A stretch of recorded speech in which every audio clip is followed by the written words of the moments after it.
Welcome to Suman TV. నేను మీ సీతారామరాజు. మనం ఇప్పుడు పశ్చిమ గోదావరి జిల్లా భీమవరానికి ఒక 10 కిలోమీటర్లు ఉన్న కమతానపల్లి అనే గ్రామంలో ఉన్నామండి. కమతానపల్లి ఊరు చాలా చిన్న ఊరు. అయితే ఇక్కడ ఒక విచిత్రం జరిగింది.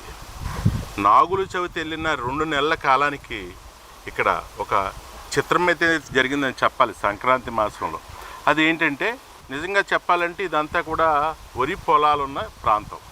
ఈ పక్కనే పాముల మడి అని ఈ ప్రాంతం పక్కకి చూడవచ్చు మనం. దీని అంతా కూడా పాముల మడి అంటారు. వ్యవసాయ భూములే అయినప్పటికీ కూడా ఎక్కువగా నాగుపాములు ఎక్కువగా ఇక్కడ సంచరిస్తుంటాయి. ఎంతలా సంచరిస్తుంటాయంటే ఇక్కడున్న కాపురస్తులు నివాసితులు కూడా అవి వారిని ఏమి చెయ్యవంట.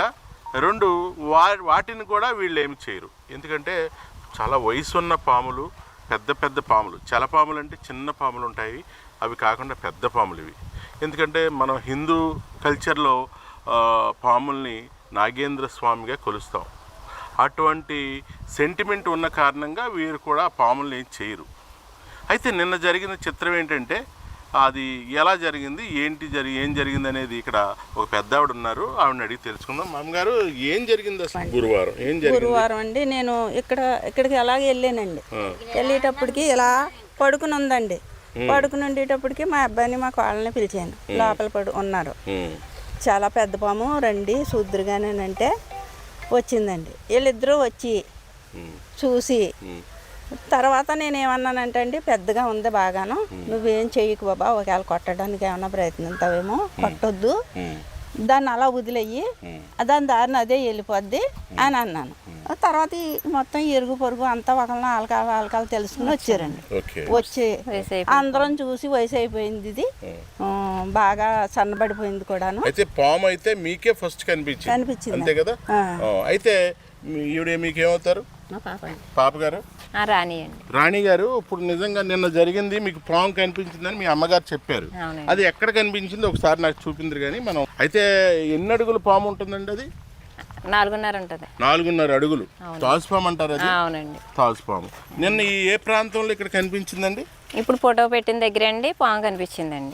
నాగేంద్ర స్వామి ఫోటో. అది లక్షవారం అండి. అది లక్షవారం అంటే లక్షవారం అంటే ఏ తారీఖు అయింది? 8వ తారీఖు. అవునండి, 8వ తారీఖు మీకు ఇక్కడ కనపడింది. కనపడినప్పుడు మీరు ఏమనుకున్నారు? అది పెద్ద పాము, ఇంకెవరిని ఏం చేయదులే, వయసు అయిపోయింది అంటే ఇంకా పెద్ద పాములు ఇక్కడ ఎవరు ఏం చేయరండి, గమ్ముని చంపడానికి అది ప్రయత్నించరండి. దాన్ని అలా వదిలేసామండి.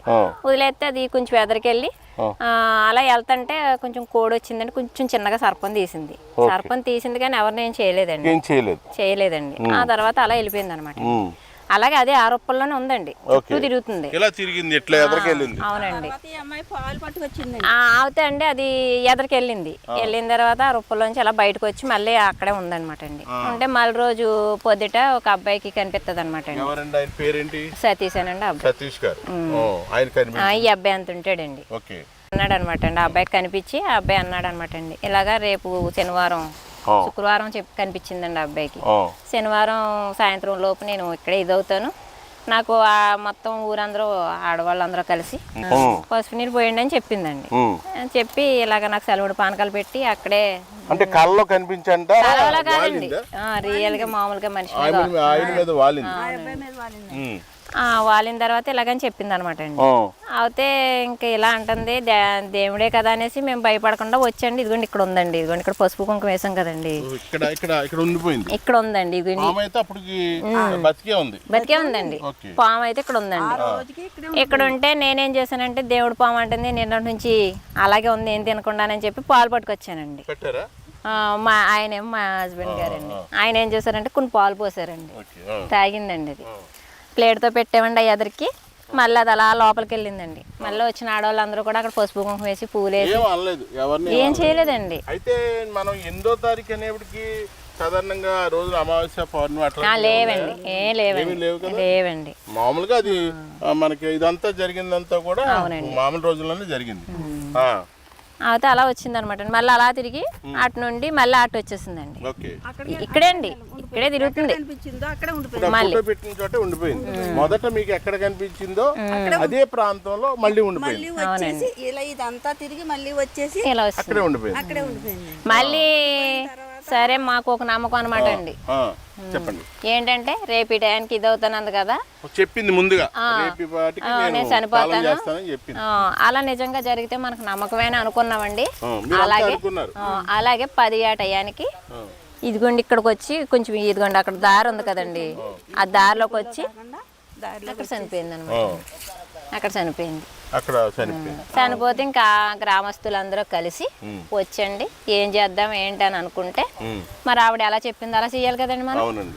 అప్పుడు ఏం చేశారంటే అందరూను కలిసి ఇలా చేద్దాము, దాన్ని ఆవు పిడకలండి భోగి పిడకలు తెచ్చండి, దాన్ని దహనం చేసి మళ్ళీ అక్కడ దీపారాజన చేసి ఎక్కడ చేశారు దహనం? అక్కడండి ఫోటో పెట్టి దహనం అక్కడే చేశారా? అవునండి. పొలాలు పెట్టండి ఆవు పిడకలతోటి, ఎక్కడండి?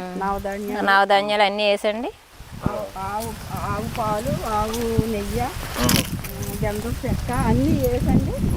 దాన్ని ఇక్కడ దానం చేసి అక్కడ దహనం చేసి మీరు అక్కడ నాగేంద్ర స్వామి ఫోటో పెట్టారు. ఫోటో అంటే మళ్ళీ దానికి చాలా పెద్ద ప్రాసెస్ ఉందండి.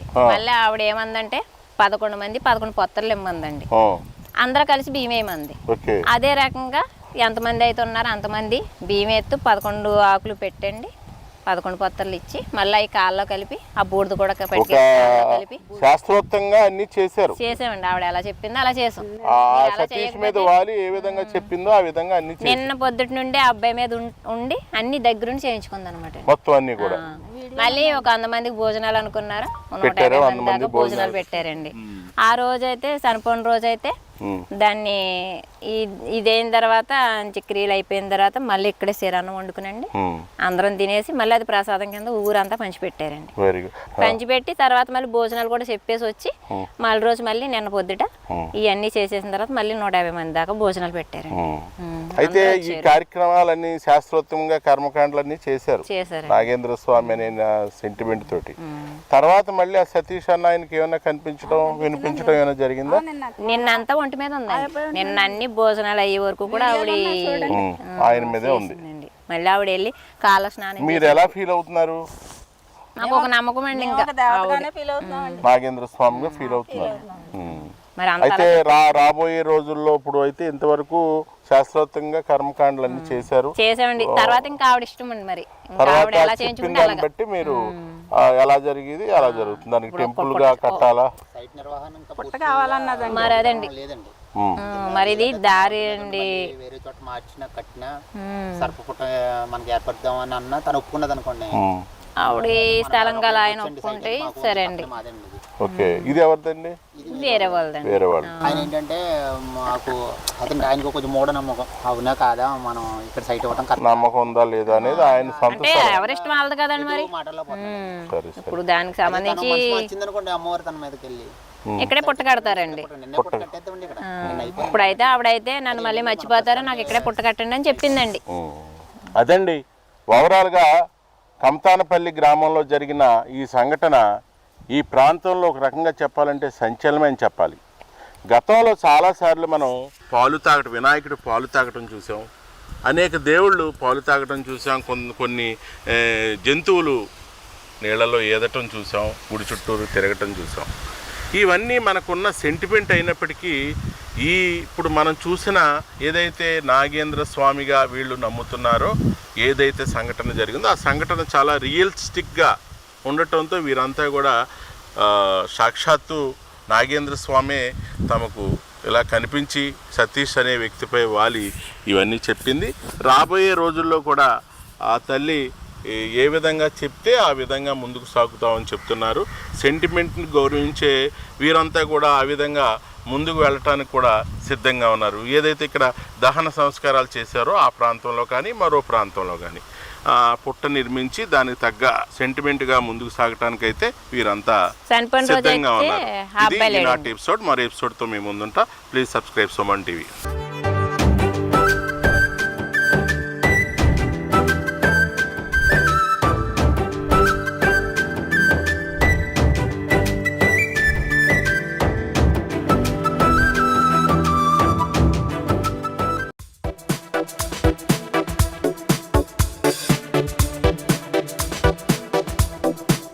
ధన్యవాదాలు.